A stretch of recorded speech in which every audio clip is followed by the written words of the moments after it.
എൻ്റെ പ്രിയപ്പെട്ടവരെ, നമുക്കിന്ന് കുറച്ച് കൊഞ്ചുണ്ട്.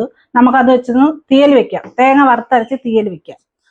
ആദ്യം നമുക്ക് കുറച്ച് തേങ്ങ വറുത്തെടുക്കാം. അതിന് വേണ്ടിയിട്ട് അടുപ്പിൽ വെച്ചിട്ടുണ്ട്. ഇത് നല്ലതുപോലെ മൂപ്പിച്ചെടുത്തിട്ട് നമുക്ക് കൊഞ്ച് വൃത്തിയാക്കാനായിട്ട് പോവാം.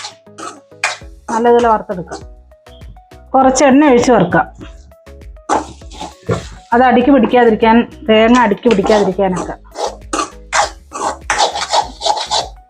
ഇതിലേക്ക് 4-5 ചെറിയ ഉള്ളിയും കൂടെ നമുക്ക് അരിഞ്ഞിടാം. ഇതിൻ്റെ കൂടെ വറുത്തെടുക്കാം. അങ്ങനെ തേങ്ങ മൂത്ത് വന്നിട്ടുണ്ട്. നമുക്കിതിലേക്ക് പൊടികൾ ഇട്ട് കൊടുക്കാം. അങ്ങനെ തീ ഇച്ചിരി കുറച്ച് വെക്കാം. ഇതിലേക്ക് 1 സ്പൂൺ മഞ്ഞൾപ്പൊടി, ഒരു 2-2.5 സ്പൂൺ മുളക് പൊടി, ഒരു 2 സ്പൂൺ മല്ലിപ്പൊടി ഒന്ന് ഇളക്കി കൊടുക്കാം. ഇതൊന്ന് മൂത്ത് വരുന്നത് വരെ ഇളക്കാം.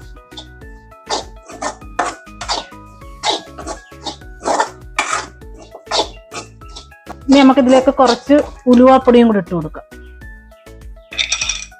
അരപ്പിൻ്റെ ടേസ്റ്റിന് വേണ്ടിയിട്ടാണ് ഇതൊക്കെ കുറച്ച് ഉലുവാപ്പൊടി ഇടുന്നുള്ളൂ. ഇനി നമുക്ക് വേകുമ്പോഴും ഇട്ട് കൊടുക്കേണ്ടതാണ്, അതുകൊണ്ട് കുറച്ചേ ഇട്ടുള്ളൂ. ഇനി ഇത്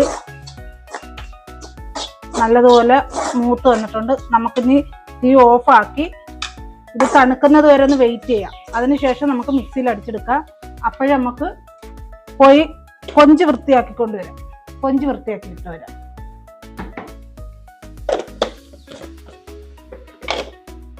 നമ്മൾ കൊഞ്ച് വൃത്തിയാക്കി എടുത്തിട്ടുണ്ട്. ഇനി നമുക്ക് വറുത്ത് വെച്ചേക്കുന്ന തേങ്ങ നമുക്ക് ചൂട് പോയിട്ടുണ്ട്. മിക്സിയിലിട്ട് അരച്ചെടുക്കാം.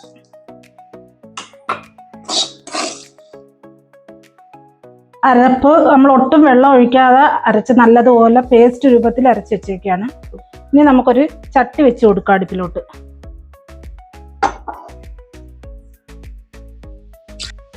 ചട്ടി ചൂടായിട്ടുണ്ട്. അതിലേക്ക് നമുക്ക് അല്പം വെളിച്ചെണ്ണ ഒഴിച്ചു കൊടുക്കാം. എണ്ണ ചൂടാവുന്നത് വരെ ഒന്ന് വെയിറ്റ് ചെയ്യാം. എണ്ണ ചൂടായിട്ടുണ്ട്. നമുക്ക് കടുക് ഇട്ട് കൊടുക്കാം. കടുക് പൊട്ടുന്നുണ്ട്. അതിലേക്ക് നമുക്ക് വറ്റൽമുളക് ഇട്ട് കൊടുക്കാം. കറിവേപ്പില ഇട്ട് കൊടുക്കാം.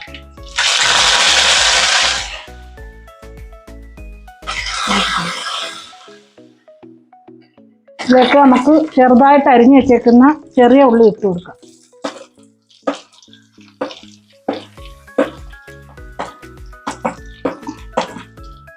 അത് നല്ലതുപോലെ വാടുന്നത് വരെ ഇളക്കി കൊടുക്കാം. ഇതിലേക്ക് കുറച്ച് ഉപ്പിട്ട് കൊടുക്കാം.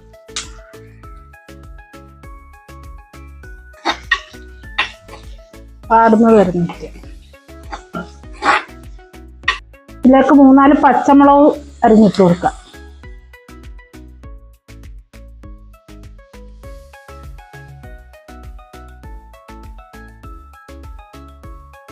ഇളകി കൊടുക്കാം. ഇതിലേക്ക് ഒരു ചെറിയ കഷ്ണം ഇഞ്ചി ചെറുതായിട്ട് അരിഞ്ഞതിട്ട് കൊടുക്കാം. ഒരു 3-4 അല്ലി വെളുത്തുള്ളി ഇട്ട് കൊടുക്കുക. ഇനി ഒന്ന് നല്ലപോലെ ഇളക്കി വെക്കുക. ഇനി ഇത് നല്ല വാടി വരുന്നത് വരെ നമുക്കൊന്ന് വെയിറ്റ് ചെയ്യാം. അപ്പോൾ ഇതൊന്ന് അടച്ചു വെക്കാം.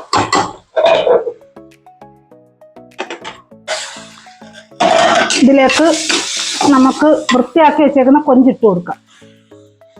നല്ലപോലെ ഇളക്കാം. ഒരു ചെറിയ നെല്ലിക്ക വലിപ്പത്തിലുള്ള പുളി എടുത്തിട്ടുണ്ട്. വാളംപുളിയാണ്. ഇത് നമുക്ക് പിഴിഞ്ഞൊഴിച്ചു കൊടുക്കാം.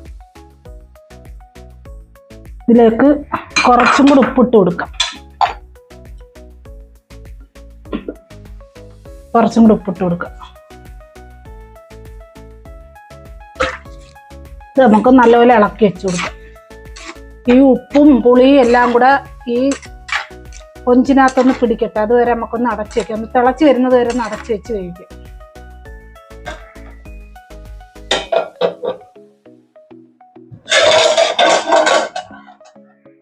നല്ലപോലെ തിളച്ച് വന്നിട്ടുണ്ട്. നമുക്കിതിലേക്ക് ഇനി അരപ്പൊഴിച്ചു കൊടുക്കാം.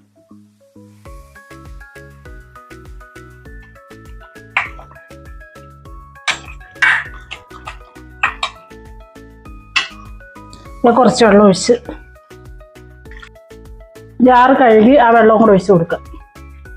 ഇളക്കാം.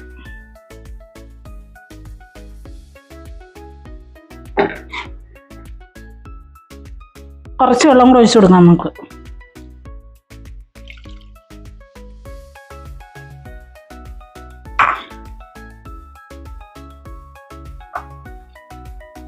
ആവശ്യത്തിന് വെള്ളവും ഉപ്പും പുളിയും എല്ലാം ഉണ്ട്. ഇനി നമുക്കിത് അടച്ചു വെച്ച് നല്ലതുപോലെ പറ്റുന്നത് വരെ ഒന്ന് വെയിറ്റ് ചെയ്യാം. അങ്ങനെ നമ്മളെ കറി പറ്റിയിട്ടുണ്ട്. നമുക്ക് നോക്കാം.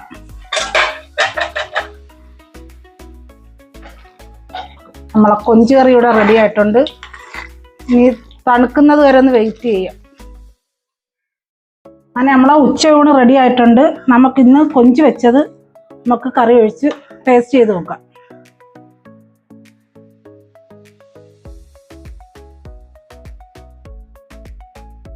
ഒന്ന് ടേസ്റ്റ് ചെയ്ത് നോക്കാം. കൊഞ്ച് കറിയും തോരനും അല്പം പച്ചടി പപ്പടം എല്ലാം കൂടെ ഇട്ട് ഇളക്കി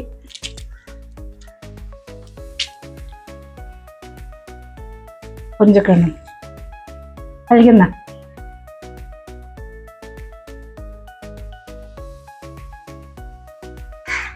നല്ല ടേസ്റ്റ് ഉണ്ട്. എല്ലാവരും വീട്ടിലൊന്ന് ട്രൈ ചെയ്ത് നോക്കുക. അതേപോലെ ഞങ്ങളെ ചാനൽ ഒന്ന് സബ്സ്ക്രൈബ് ചെയ്യുക, ലൈക്ക് ചെയ്യുക, ഷെയർ ചെയ്യുക. Thank you.